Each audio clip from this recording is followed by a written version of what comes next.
लोक लोक लोके जदि निजे सचेतन न हे लोकों मध्य आग्रह सृष्टि न हो लोकों मध्य समाज में कम करने से आगभर न हे से आगे न यहाँ केवे समाधान हो पारे ये आज्ञा तो किछि होउचंदी नहीं किंतु बर्तमान किसी मु तो खुशी आज्ञा मो ना ललित मोहन पट्टा सार आसी बस मुझे खुशी होती बर्तमान लोकों मध्य आग्रह सृष्टि है।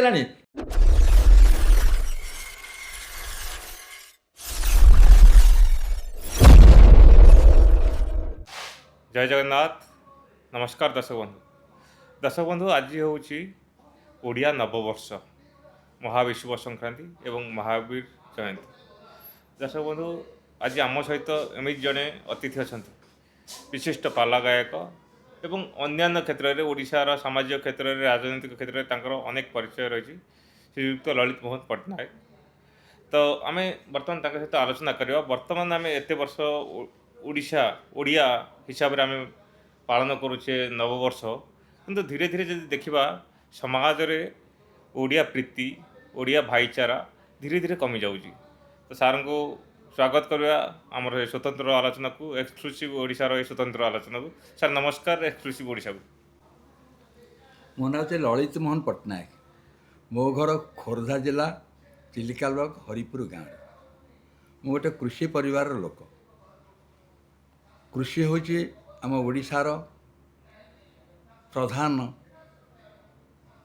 कार्य कहीं कार्य कहूँ ना देखु आम आज हूँ नववर्ष पालन करुचे लोके भूलीगले लोके जानुआरी पहला को जानते किंतु आम चाहूँ जे आमर नववर्ष हूँ किए से ना पणा महाविश्व संक्रांति पणा संक्रांति यही दिन ठार चाषी तार कार्य आरंभ करे। धरतु जड़े जमी मालिक से चाषी की तार जमी देती से जमी जदि देती धरतु बंधा पकई कि चाष को देती किंतु पणा संक्रांति गले बाटमणा हो जदि पणा संक्रांति डेईगला ताहले से जमीर मालिक जमी ताठू आनीपर ना पुणी गोटे वर्ष अपेक्षा कर।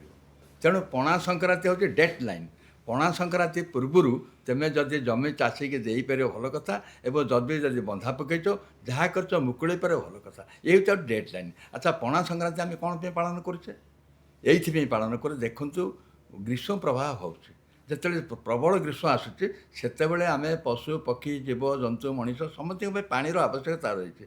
आपड़ देखु भगवान कि संसृष्टि करम समस्त हिंदू समाज रे ओडिशा रे आपण मैंने देखिए प्रत्येक घरे निश्चित भाव में तुलसी चौरा थी। अवश्य आधुनिक समाज में से आजिकल परिवर्तन हो गलानी किंतु तुलसी चौराटी घर पाखे थी। आज जो देखो जो जगार गाँ मफसल जातु जुआड़े जी आप देखिए जोटी चौरा अच्छी चारिपटे निश्चित भाव में आज 4 खंड 5 खंड बाउंश पोता होपर निश्चित भाव में डाल पड़ी एवं सेठी शिका दिहरे गोटे घड़ी बंधा हो घड़ी दिहरे छोटिया कणा हो से गोटे आपंकर कुश लगी पानी भर्ती हो से टोपा टोपाई पानी पड़ू कहीं ना देखु सुस्वार्थ को दलदान करने ये गोटे बाट मु नीलाचल निखिलत पालागायक परिषद जो अच्छी ओडिशा रे आज की 30 वर्ष तार उपदेष्टा मंडल सदस्य अच्छी मो समय सभापति थे ओडिशार विख्यात गाल्पिक पंडित विद्वान स्वर्गत रजतकर एवं से सतबे मत से बाची एवं कही ललित बाबू तुम यही अनुष्ठान केवे छाड़ब ना मोर सौभाग्य जे आज मुझे अच्छी। अवश्य मुझे जड़े चाषी परिवार कथा आगु कही 3 वर्ष सरकारी चाकरी इंडस्ट्री डिपार्टमेंट चाकरी करी कि जितेबाला बन्या बात्या आसला 68 मसीह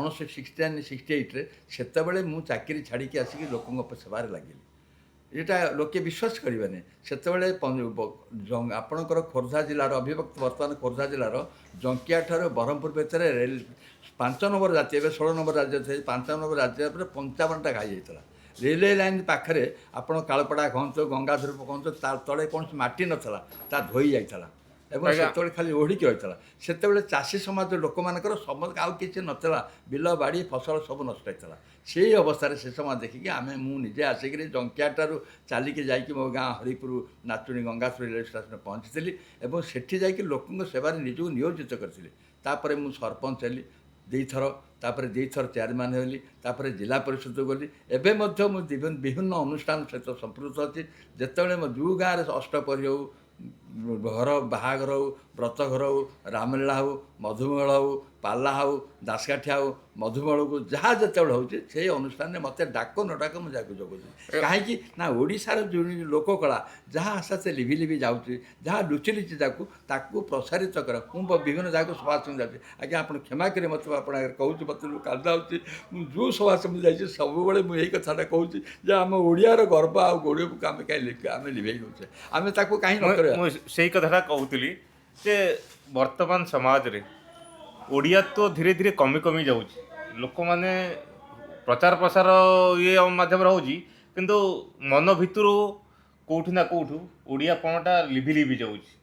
ଆପଣ ଅନୁଭବ କରୁଛନ୍ତି ନା ନାହିଁ? ମୁଁ ଅନୁଭବ କରୁଛି ଆଜ୍ଞା। ଆପଣ ଗୋଟିଏ କଥା ଦେଖନ୍ତୁ, ଗୋଟେ ବାହାଘର ହେଉଛି ଗାଁରେ, ବାହାଘର ଶୁଭ ବିବାହ ଲେଖା ହେଉଛି, ତାପରେ ଇଂଲିଶରେ ଲେଖା ହେଉଛି ବର ଆଉ ଝିଅର ନାଁ। କାହିଁକି? ଆମେ ତ କହୁଛେ ଯେ ଆମ ଓଡ଼ିଆ ଆମର ବୋଲି, ଆମେ ତ ଆମର ମାତୃଭାଷା କହୁଛେ, ସରକାରୀ ସ୍ତରରେ ଓଡ଼ିଆକୁ ରାଜଭାଷା ଆମର ପ୍ରତିଷ୍ଠା କରିଛେ, ସବୁ ଦୋକାନମାନଙ୍କରେ ସାଇନ୍ ବୋର୍ଡ଼ ଓଡ଼ିଆରେ ଲେଖିବା ପାଇଁ କହିଛେ, ସବୁ ଅଫିସରେ ସରକାରୀ କାର୍ଯ୍ୟ ଗୁଡ଼ିକ ଓଡ଼ିଆରେ ଲେଖା ହେଉଛି। କେତୋଟି ଅଫିସରେ ବର୍ତ୍ତମାନ ସରକାରୀ କାର୍ଯ୍ୟ ଓଡ଼ିଆରେ ଲେଖା ହେଉଛି? କାହିଁକି ଲେଖା ହେବନି? ତାହେଲେ ସେଥିପାଇଁ ଦାୟୀ କିଏ? ସେ ଏକଥା କହିଲେ ଆଜ୍ଞା ଆମେ ଦୋଷୀ। ମୁଁ ଗୋଟେ ଜାଗାକୁ ଯାଇଥିଲା, ଆପଣ ସେଟା ପ୍ରସାର କହିପାରିବିନି, ମୁଁ ତାଙ୍କୁ ପଚାରିଲି ସବସୁନି ସାର୍ ଏଇଟା ମୁଁ ପଢ଼ିପାରୁନି। ନା କ'ଣ ଆପଣ ପଢ଼ିପାରୁନାହାନ୍ତି? ମୁଁ କହିଲି ଆଜ୍ଞା ଏଇଟା କ'ଣ ଲେଖା ଅଛି ମୁଁ ଜାଣିପାରୁନି। ସେ ମୋତେ ପଚାରୁଛନ୍ତି ଆପଣ କ'ଣ ପଢ଼ିଛନ୍ତି? ମୁଁ କହିଲି ପଢ଼ିଥିଲେ ଆପଣ କାହିଁ ପ୍ରଶ୍ନ କରନ୍ତି? ଆପଣ ଇଂଲିଶରେ ମୋତେ କାହିଁ ଦେଇଛନ୍ତି? ଗୋଟେ ମିଟିଂ ପାଇଁ, ଆଜ୍ଞା। ଗୋଟେ ମିଟିଂ ମୁଁ ବେଞ୍ଚ ଭାଲ୍ୟୁଏସନ୍ କମିଟିର ମେମ୍ବର ଅଛି ଖୋର୍ଦ୍ଧା ସବ୍ ଡିଭିଜନରେ। ସେ ମିଟିଂ ମୁଁ ତାଙ୍କୁ କହିଲି, ସବସୁନି କହିଲେ ଆଜ୍ଞା ମୋତେ ଓଡ଼ିଆରେ ଚିଠି ଦିଅନ୍ତୁ, ନହେଲେ ଆପଣ ଚିଠି ଆପଣ ଫେରାଇ ନିଅନ୍ତୁ। ତ ବର୍ତ୍ତମାନ ସମାଜରେ କ'ଣ କହିବେ ଆମର ଓଡ଼ିଆଟାକୁ ପୁନଃ ଜାଗରଣ କରିବା ପାଇଁ? ଯେପର୍ଯ୍ୟନ୍ତ ଆମମାନଙ୍କ ଭିତରେ ସଚେତନା ଜାଗ୍ରତ ନ ହୋଇଛି, ଆମ ଓଡ଼ିଆ, ଆମ ସମାଜ, ଆମ ଗାଁ, ଆମ ମାଟି, ଆମ ଭୂଇଁ, ଆମ ମାତୃଭାଷା, ଯେପର୍ଯ୍ୟନ୍ତ ଆମେ ତାକୁ ସୃଷ୍ଟି କରିବା ପାଇଁ ଚେଷ୍ଟା ନ କରିବେ, ସେ ପର୍ଯ୍ୟନ୍ତ ଓଡ଼ିଆ ଜାତି କେବେ ଆଗେଇ ପାରିବନି। କେମିତି ଜାଗରଣ ହେବ? ଜାଗରଣ କରିବା ପାଇଁ ଆମମାନଙ୍କ ଭିତରେ, ଲୋକମାନଙ୍କ ଭିତରେ ଆମକୁ ସଂଗ୍ରାମ କରିବାକୁ, ଲୋକମାନଙ୍କ ଭିତରେ ଆଗ୍ରହ ସୃଷ୍ଟି କରିବାକୁ ପଡ଼ିବ, ଲୋକମାନଙ୍କ ଟାଣି ଆଣିକି ଲୋକମାନଙ୍କୁ ସେ ସଚେତନ କରିବାକୁ ପଡ଼ିବ। ଗାଁ ଗହଳି ମଫସଲ ଯୁଆଡ଼େ ଯାଉଛେ, ଆଜି ସରକାର ଦାସକାଠିଆ ମାଧ୍ୟମ ପ୍ରଚାରକୁ ସ୍ୱାସ୍ଥ୍ୟ ବିଭାଗ ରହୁଛି, କୃଷି ବିଭାଗ ରହୁଛି, ଆପଣ ସରକାର ସ୍ତରରେ ଏଇଟା କାହିଁ ପ୍ରଚାର ନ ହେବ? ପାଲା ଦାସକାଠିଆ ମାଧ୍ୟମରେ ଗାଁ ଗହଳିରେ ଆମେ ଆମ ଓଡ଼ିଆ ଭାଷା ପାଇଁ ପ୍ରଚାର ନ କରିବା? କ'ଣ ପାଇଁ ନ କରିବା? ଆଜିକାଲି ତ ସମସ୍ତେ ସ୍ୱାର୍ଥପର ହେଇଯାଉଛନ୍ତି। ବସ୍ତୁବାଦୀ ଦୁନିଆରେ ସମସ୍ତେ ସ୍ୱାର୍ଥପର ହେଇଯାଉଛନ୍ତି।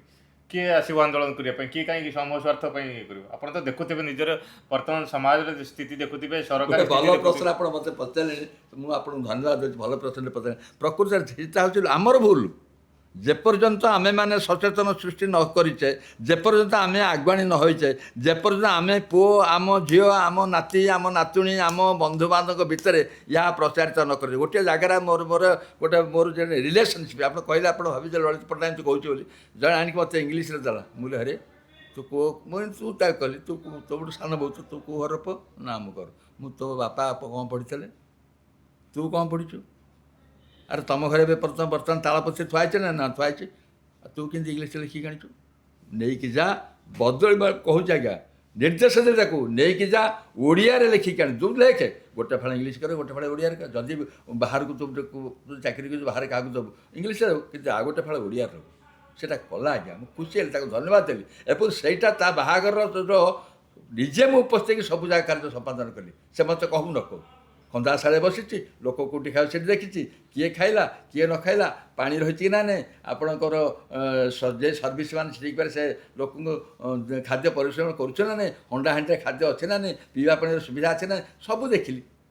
କାହିଁକି ଦେଖିଲି? ସିଏ ମାନିଲା, କାର୍ଡ଼କୁ ବଦଳେଇ ଦେଇକି ଆଣିକି ଦେଲା ଯେତେବେଳେ ମୁଁ ଜାଣିଲି ୟାର ସ୍ୱାଭିମାନ ଅଛି, ଓଡ଼ିଆ ଜାତି ପରି ୟାର ନିଶ୍ଚିତ ସେଇ ସ୍ୱାଭିମାନ କଥା ବର୍ତ୍ତମାନ ସେଇ ସ୍ୱାଭିମାନ କମି କମି ଯାଉଛି। ଆପଣ ଯଦି କହିବେ ସରକାରୀ ସ୍କୁଲ ଅଛି, କିନ୍ତୁ ବେସରକାରୀ ସ୍କୁଲ ବଢ଼ି ବଢ଼ି ଯାଉଛି। ଲୋକମାନେ ସରକାରୀ ଚାକିରି ଖୋଜୁଛନ୍ତି, କିନ୍ତୁ ବେସରକାରୀ ସ୍କୁଲରେ ପିଲାଙ୍କୁ ପାଠ ପଢ଼ାଉଛନ୍ତି।